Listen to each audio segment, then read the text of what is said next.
30 जनवरी को एक लड़की लापता होती है।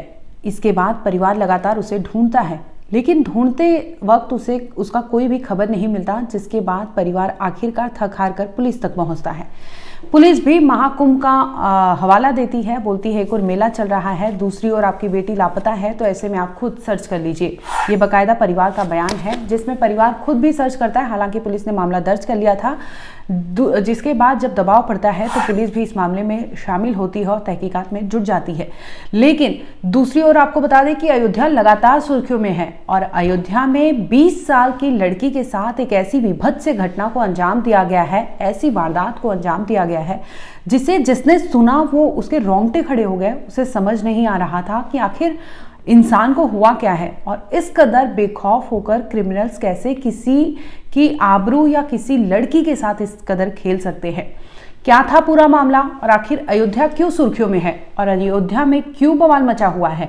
और ये परिवार पहले एलिगेशंस लगाता है पुलिस पर, लेकिन हालांकि जब दबाव पड़ती है, पुलिस को मामला समझ आता है कितना गंभीर है, तो पुलिस तहकीकात में जुट जाती है। पुलिस की तमाम टीमें बनाई जाती है और जिसके बाद जो वारदात सामने आती है उसे सुनकर आप भी दंग रह जाएंगे। नमस्कार, आप देख रहे हैं क्राइम तक, मैं हूँ अश्विनी सिंह। दरअसल आपको बता दें कि मामला जो है ये वारदात 30 जनवरी की बताई जा रही है, यानी गुरुवार का दिन था। 20 से 22 साल की लड़की की उम्र बताई जा रही है। वो भागवत कथा हो रहा था उसके गांव के पास ही, जिसमें वो सुनने के लिए गई थी। रात के 11 बजे का वक्त होता है, लड़की लौटकर नहीं आती। अब परिवार वालों को लगता है क्योंकि बेटी बता के तो गई थी, लेकिन अब तक लौट आनी चाहिए, लेकिन वो लौटती नहीं है। इसके बाद परिवार के कुछ लोग निकलते हैं उसे ढूंढने के लिए। ढूंढते हैं, लड़की का कोई भी अता पता नहीं होता, जिसके बाद थक हार कर लड़की का परिवार पहुंचता है अयोध्या कोतवाली। पुलिस थाने में जाता है, जहां पर बताता है कि उनकी बेटी लापता हो गई है। 20 से 22 साल की उम्र है, लेकिन जो पुलिस जो शुरुआती जांच होती है उसमें पुलिस कहते हैं कि एक और महाकुंभ का मेला चल रहा है, इस वजह से अयोध्या पे भी लोग वहां पर दर्शन करने के लिए जुट रहे हैं, जो भीड़ है। तो ऐसे में वो प्रशासन ऑलरेडी ये सारी चीज़ें मैनेज कर रही है, तो ये मामला आप खुद जाके सर्च कर लीजिए। हालांकि पुलिस को जब मामले की गंभीरता समझ आई तो उन्होंने मामला दर्ज किया, लेकिन शुरुआत में उन्होंने आनाकानी की, टाल मटोल किया कि किसी तरह ये फैमिली चला जाए, क्योंकि गरीब तबके के लोग थे। और इसके बाद पुलिस यही हवाला देती है। हालांकि कुछ ही देर बाद पुलिस मामला दर्ज करती है और तहकीकात करने में जुट जाती है। 30 तारीख की बात है। अगले दिन यानी 31 जनवरी को भी कोई खबर नहीं मिलता। अब परिवार वाले हाथ पे हाथ तो बैठे रहेंगे नहीं। पुलिस की जब उन्होंने देखा कि ढीला रवैया है, तो परिवार वाले खुद अपने लोगों को, गांव के कुछ लोग लेते हैं और वो ढूंढने निकल जाते हैं। अब परिवार को भी फ्राइडे तक कोई भी अपडेट नहीं मिलता, लेकिन अगले दिन यानी 2 दिन बाद लड़की लापता जब हुई थी वो 30 तारीख को, लेकिन परिवार को जब 1 तारीख को ढूंढने निकलता है उसका भाई और कुछ लोगों के साथ, तो वो जाते जाते एक रास्ते में उसे कपड़ा मिलता है और ये कपड़ा किसी और का नहीं बल्कि उसकी बहन का होता है। और कपड़ा ऊपर से नीचे तक सारे कपड़े वहाँ पर होते हैं। अब भाई जब देखता है, पहचान लेता है कि ये तो मेरी बहन का कपड़ा है। अब वो कपड़े उठाता है और पुलिस को फ़ौरन फ़ोन करता है डायल 100 पे कि यहाँ पर जो कपड़े हैं ये उसकी बहन के हैं। पुलिस फ़ौरन आती है। हालांकि पुलिस उसे ये भी कहती है कि वो कपड़े को पॉलीथीन बैग में रख लो, लेकिन वो मना कर देता है, कहता है कि ये आपका काम है, आप करिए और मौके पर आप आइए। जिसके बाद पुलिस वहाँ पहुँचती है। अब पुलिस इस परिवार के साथ हो लेती है और जो विक्टिम है, विक्टिम का भाई, वो आगे तलाश करने जाता है, क्योंकि कपड़ा मिला था और उसे लगता था कि हो सकता है कि आसपास बहन भी हो। इसकी वजह से वो आगे जाता है तो एक कमरा मिलता है उसे। कमरे में जब घुसता है तो वहाँ थोड़ी दूर पर उसे, वो कमरे के अंदर जब जाता है तो वहाँ पर देखता है कि बालू रहता है। बालू के ऊपर खून के धब्बे दिखाई देते हैं और एक बोरी होती है, यानी जो कमरा होता है, कमरे में बालू रखा गया था, बालू के ऊपर एक गोनी बिछाई गई थी, बोरी थी जिसमें खून के धब्बे लगे थे। क्योंकि थोड़ी ही दूर पर लड़की का कपड़ा मिला था और अगले कदम वो बढ़ाते हैं तो एक कमरा मिलता है, कमरे में बालू होता है, बालू के ऊपर बोरी बिछाया होता है जिसपे खून के धब्बे मिलते हैं। अब भाई का, जो लड़की का भाई होता है, उसका माथा ठनक जाता है। उसे लगता है कुछ ना कुछ अनहोनी हुई है उसकी बहन के साथ। अब वो पुलिस पे जोर डालता है कि आप तलाशी करिए, आप देखिए कि उनकी बहन कहाँ है, सर्च करिए, 2 दिन से लापता है और इस तरह से उसके कपड़े मिले हैं, इस तरह से खून के धब्बे मिले हैं, जो गलत काम की ओर इशारा कर रहा है। दबाव बनाते हैं, जिसके बाद पुलिस कहती है कि एक काम करते हैं, सभी जितने लोग हैं यहाँ पर सभी अलग अलग दिशा में बढ़ जाते हैं, देखते हैं कि आखिर ये लड़की है कहाँ। शाम तक ये लोग ढूंढते हैं, कुछ भी अता पता नहीं चलता। और दूसरी ओर पुलिस जो है वो एविडेंस जो था लड़की का कपड़ा, उसे बोलता है पन्नी में डालने को, हालांकि भाई मना कर देता है, जिसके बाद पुलिस एज एविडेंस उसे अपने साथ कलेक्ट करके ले जाती है। उस रात भी यानी 2 तारीख को भी इनको कोई भी खबर नहीं मिलती कि उनकी बच्ची कहाँ है। अब अगले दिन परिवार डिसाइड करता है कि पुलिस भले ही जांच कर रही हो, क्योंकि उनका जांच धीरे है, परिवार को सुकून नहीं मिलता। अब परिवार और गांव के लोग कुछ जमा होते हैं, लगभग 5 लोग, और ये निकल जाते हैं उनकी बेटी को ढूंढने उसी दिशा में जहां पर उसके कपड़े और बोरी पर खून के निशान मिले थे। उसी के इर्द गिर्द वो ढूंढने लगते हैं और ढूंढते ढूंढते वो उस जगह पहुंच जाते हैं जहां पर देखते हैं कि एक नाला होता है छोटा सा। उस नाले में देखते हैं तो एक लाश औंधे मुंह गिरी रहती है। हालांकि लड़की जो विक्टिम है उसका छोटा भाई रहता है, उसकी नज़र पहले जाती है, वो देखता है, बोलता है कि अरे ये नाले में कुछ तो है। इसके बाद वहाँ पर 5 लोग और थे जो उनके साथ आए थे, वो पहुँचते हैं और देखते हैं तो वो कोई और नहीं बल्कि उसी लड़की की डेड बॉडी थी जिसकी तलाश में वो गांव वाले वहाँ पहुँचे थे। और उस लड़की के 2 सगे भाई भी वहाँ पहुँचे थे जो देख रहे थे कि उनकी बहन की लाश जिस अवस्था में थी वो देखना पसंद नहीं करेंगे। बड़ा भाई तो लाश के पास जाता नहीं है, छोटा भाई देख के लोगों को बताता है, जिसके बाद फौरन मामले की सूचना डायल 100 पे दी जाती है। पुलिस को मौका वारदात पर बुलाई जाती है, पुलिस पहुंचती है। इसके बाद जो डेड बॉडी होती है उसे अपने कब्जे में लेती है। पुलिस पहले चश्मदीदों से वहाँ पे जो रहते हैं उनसे पूछताछ करती है, जिसमें सामने आता है कि जिस लड़की की तलाश में थे उस लड़की की ही वो लाश वहाँ पर थी। घटना यही थी, हम लोग जब गए वहाँ खोजने के लिए तो बहन का हमारा कपड़ा मिला, यानी कि पूरे शरीर का पूरा कपड़ा मिला हमको। तो उसके थोड़ी देर के बाद फिर एक ऐसे कमरा था, उसमें कमरे के अंदर एक बोरी बिछाई हुई थी, बालू था, बालू के ऊपर बोरी बिछाई हुई थी, उस पर खून लगा हुआ था। तो इसलिए जब ये सब देखे तो हम फ़ोन लगाए 100 नंबर, तो दरोगा साहब आए थे, वो भी साथ में घूम के देख रहे थे पूरा टहल के। और फिर उसके बाद सब लोग, दरोगा साहब जब थे तो बोले सब लोग घूम जाओ, सब लोग फैल जाओ, चारों तरफ खोजो लड़की को, लाश को। तो हम लोग हेर रहे तो बहुत देर तक का हेर, शाम तक का हेर, नहीं मिला। तो सर्वर इधर चले आए थे तो हमको बोल रहे थे कि अच्छा ठीक हो, जो कपड़ा मिला है फ़िलहाल, तो बोले, तो हम कहे ठीक है सर, कपड़ा मिला है, तो बोले कि कपड़ा पन्नी में डाल लो। तो मैं बोला मैं नहीं डाल पाऊँगा। तो हम थोड़ी देर के बाद फिर हम चौकी वहाँ अयोध्या कोतवाली चले गए कंप्लेंट डालने के लिए।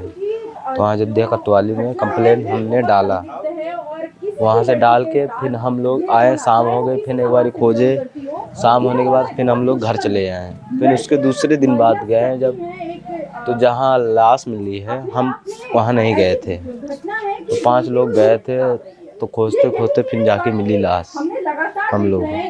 पहले तो मेरा छोटा भाई देखा था, जैसे थोड़ी दूर पे सब फैले हुए थे, तो पहले उससे दिखाई दिया, फिर हमें दिखाई दिया, 5 लोग थे, सबको दिखाई दिया। तो फिर गांव वालों को फ़ोन किए, दीदी बहन को सबको फ़ोन किए, फिर 100 नंबर बुलाए, फिर सर आए, फिर हम तो लाश देखे नहीं, हम तो दूरी से हट गए।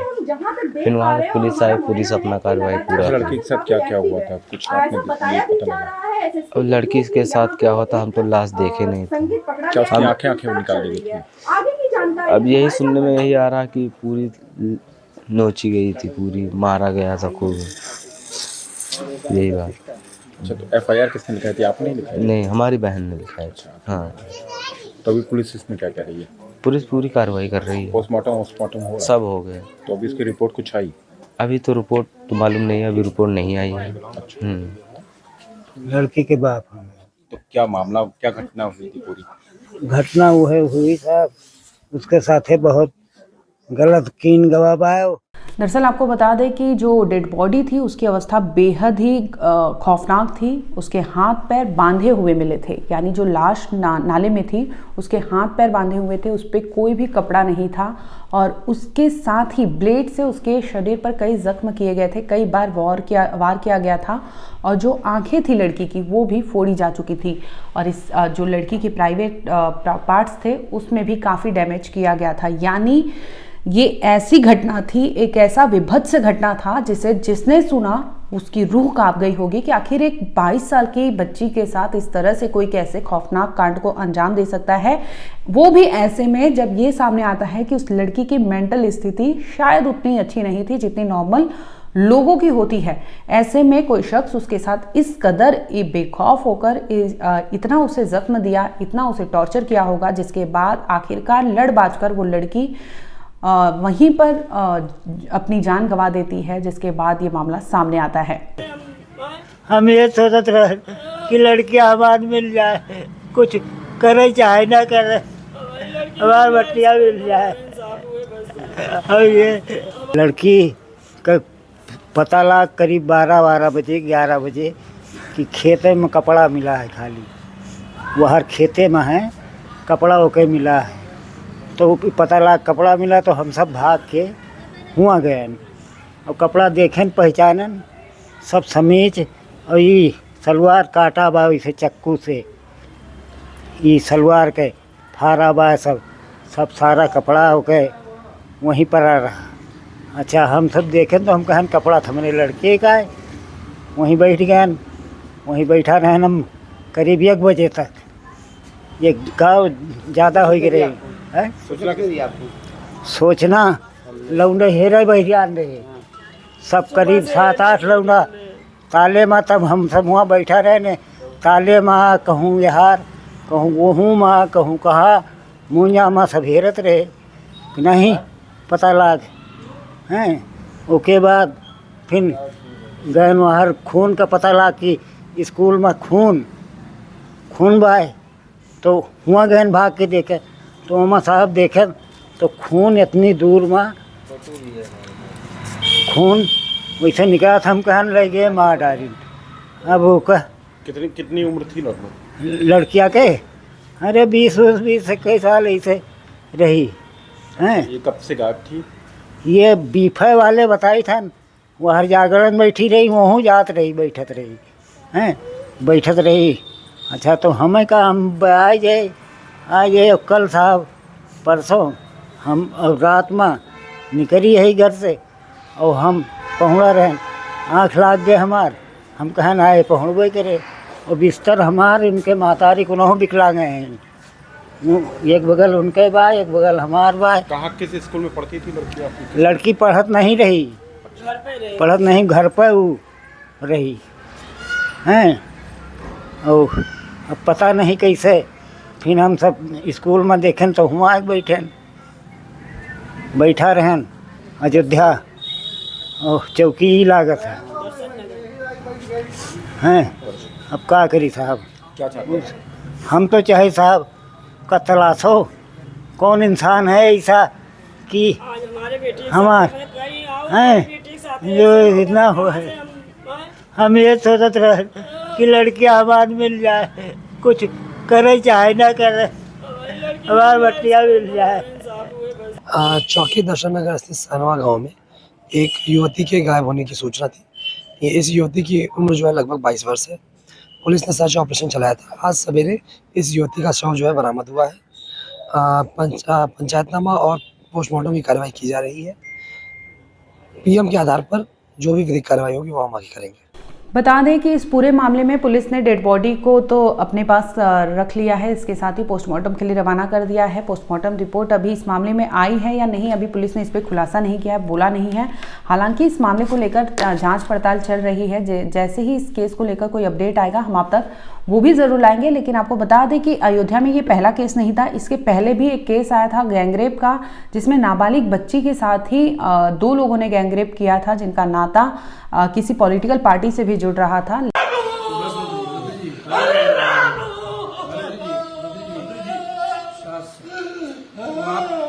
आप उसकी लड़ाई लड़िए, लड़ाई लड़ी जाएगी और सब लोग साथ उस में। लड़ाई को आप लड़ेंगे, उसको न्याय उसके न्याय दिलाया जाएगा। हमें जाने दो दिल्ली, लोकसभा में जाने दो।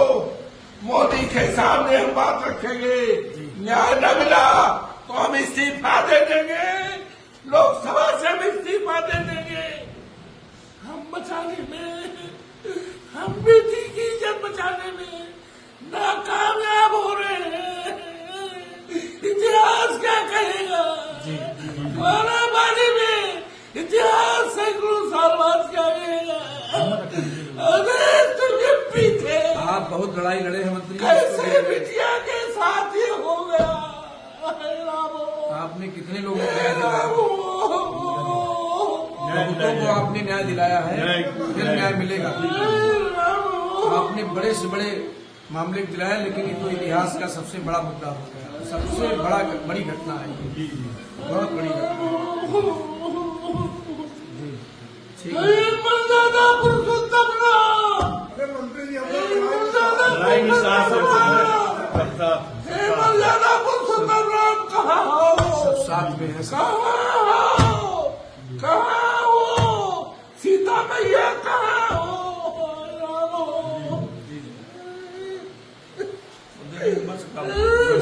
संसद जी हमें जाने दो दिल्ली, हम इस्तीफा दे देंगे। मैंने आप लड़ाई लड़ेंगे, लड़ाई को आप लड़ेंगे, नहीं देना, न्याय दिलाना है, न्याय दिलाना। आप तो हर लड़ाई को लड़ते हैं, लड़ना है, परिवार को न्याय दिलाना है, दोषियों को फांसी दिलानी है, इस्तीफा नहीं देना है आपको इस्तीफा देने के लिए नहीं, परिवार को न्याय दिलाने के लिए और ऐसे दोषियों को सजा दिलाने के लिए आपको चुना गया है। अयोध्या को कठोर सुरक्षित रूप रखने से के लिए आपको सांसद बनाया। और क्या, जो भी दुर्दांत अपराधी है बख्शे नहीं जाएंगे। आज अफसोस है 3 दिन से बिटिया गायब थी, जानकारी दी गई, कोई बड़ा से बड़ा अफसर नहीं गया। कोई नहीं गया अभी तक। ये हिंदुस्तान क्या दुनिया की सबसे बड़ी दर्दनाक घटना है। हम इस देश की मीडिया से प्रार्थना करेंगे, हम इस देश की मीडिया से प्रार्थना करेंगे, दुनिया की मीडिया से हम प्रार्थना करेंगे कि आज उस घर पर जाओ जिस घर में एक मां ने अपनी बेटी को 9 महीने तक पेट में रखा था। लेकिन फिर भी उस केस को लेकर अभी तक सुनवाई चल रही है। लेकिन दूसरी ओर बता दें कि अयोध्या में ये भी बहुत बड़ा मामला है, ये बहुत बड़ा कांड हुआ है जिसमें 20 से 22 साल की लड़की को टारगेट किया जाता है, उसके साथ दरिंदगी की जाती है और दरिंदगी के बाद उसका हाथ पैर बांधकर, उसकी आंखें फोड़कर, उसके प्राइवेट पार्ट्स पर इतने जख्म देकर उसे नाले में फेंक दिया जाता है, उसके कपड़े कहीं और फेंके जाते हैं, उसे मारा कहीं और जाता है, उसे डंप कहीं और किया जाता है। ये भयावह मंजर जिसने देखा, उस परिवार का, उस भाई का क्या बीता होगा उन सब पर, ये आप और हम सोच ही सकते हैं। बस जिस पे बीतता होगा वो जानता होगा कि आखिर क्या कुछ हुआ था। लेकिन बता दें कि इस मामले में अभी भी तहकीकात चल रही है। पुलिस अभी इस मामले का खुलासा हो सकता है आगे आने वाले टाइम में प्रेस कॉन्फ्रेंस भी करे जिसमें बताए कि आखिर क्या कुछ हुआ था और इस मामले में क्या कुछ उन्होंने अभी तक पाया है।